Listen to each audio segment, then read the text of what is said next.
Assael, what do you want? I want you to be happy. Okay, but what do you want? What do I want? I don't really know. I'm not sure. It's clear for me what I want for you, but it's not clear for me what I want for myself.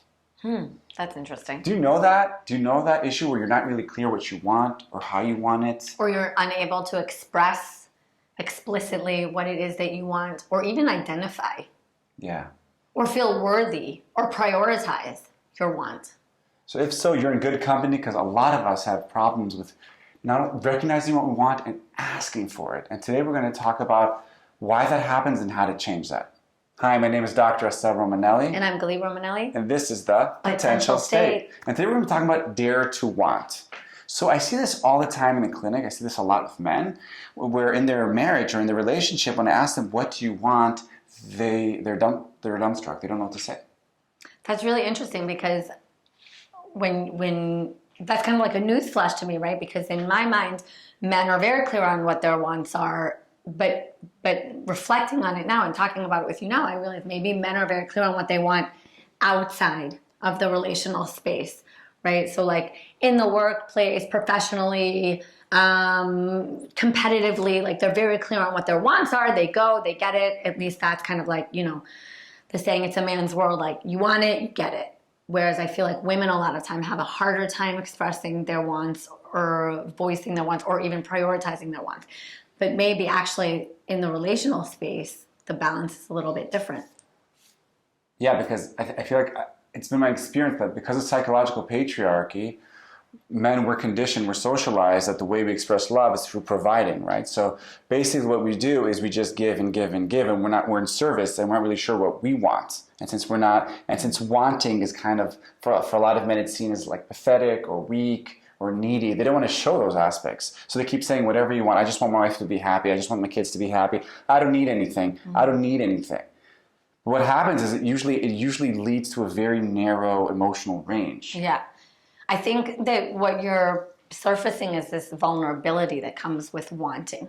And that when we express our want, we also open ourselves up for disappointment. And that's a vulnerable and scary place to be. So if I say, I want to do this with you, or I want to go see this movie with you, or I want to have dinner with you, that leaves me open for you saying, well, I don't really want to do that.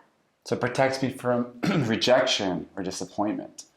And I see this a lot for men because they also have this core belief that asking is a burden or feelings is a burden. So they don't want to burden their partner or they don't want to burden their family or their friends with that. So when you don't ask, the benefit is you're always giving. That makes you very powerful. That makes you meaningful. That gives you a sense of agency.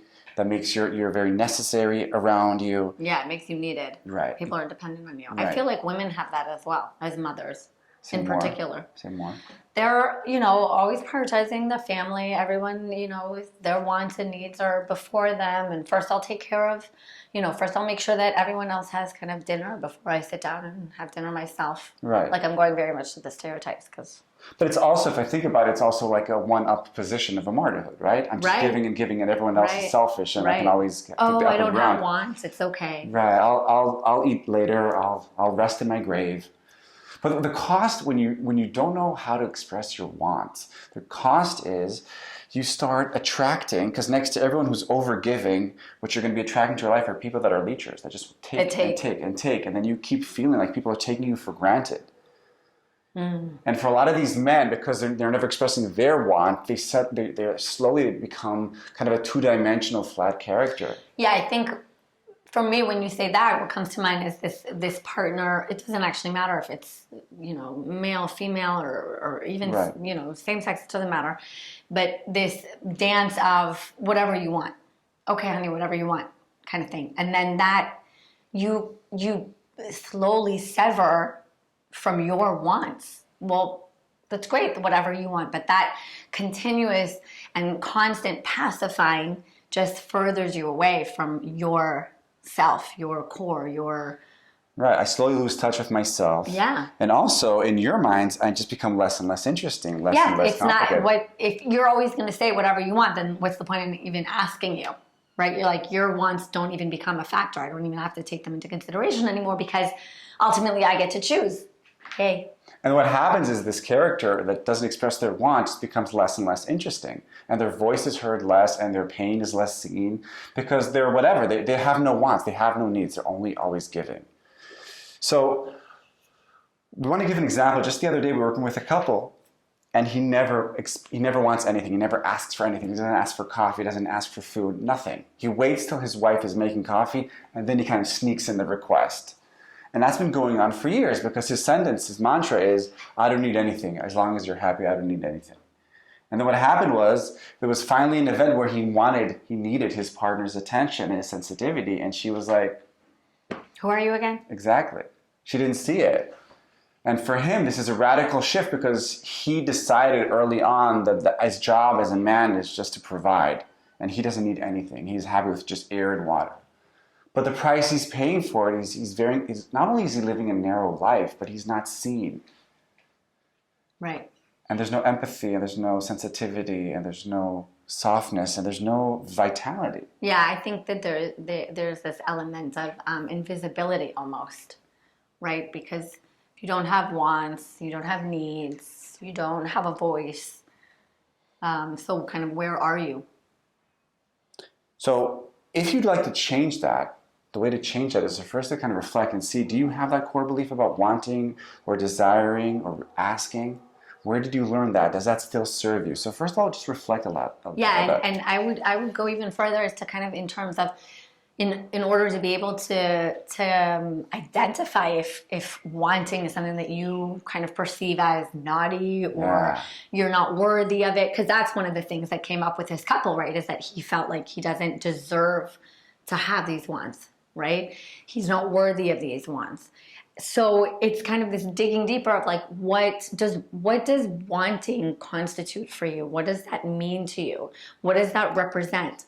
And then one way I think to see kind of like a check-in to see if wanting is something that you can at least play with, if you kind of have access to it and feel it in the muscles, is the I want game, which is something that we do sometimes.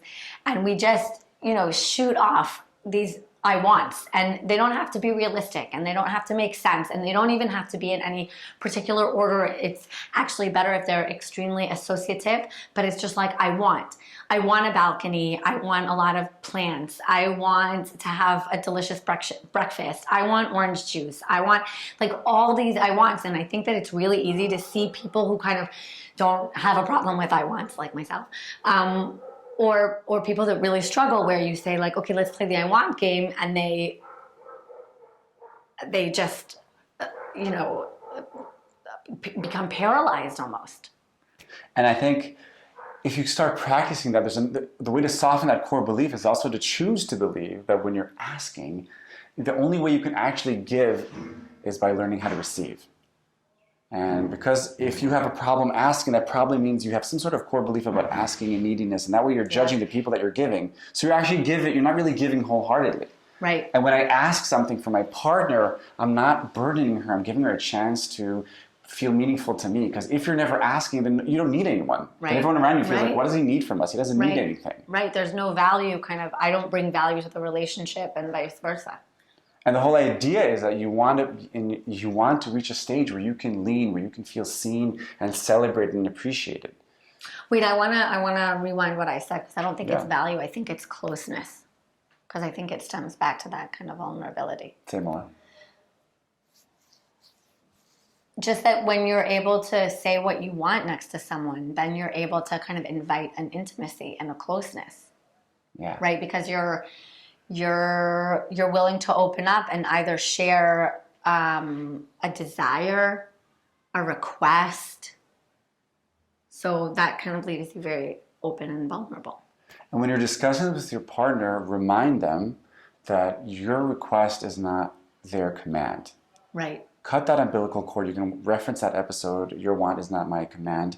And that way we can create an environment where I can ask you, I'm slowly practicing on asking you, and you don't have to say yes to everything I ask. But at least I'm practicing of saying it out there, putting out there my wants. Yeah. And they can be big and they can be small. For instance, that couple that we worked with, I gave him homework of just asking for a coffee. Start small. Start with asking small things. Yeah. A glass of water, a cup of coffee, a meal, a back rub. You got to start small, and you're going to feel a little bit embarrassed in the beginning. Or even just with yourself, I would say. Yeah. You know, like, I want to go have ice cream. And at the end of the day, that is self-care, is learning how to ask for what you want. And if you don't ask, you're never going to get it. And if you expect people just to kind of mind read you, that's not going to work, and you're going to feel frustrated, alone, and taken advantage of. Yes, and resentful. So dare to ask. It is the way to grow. Yes.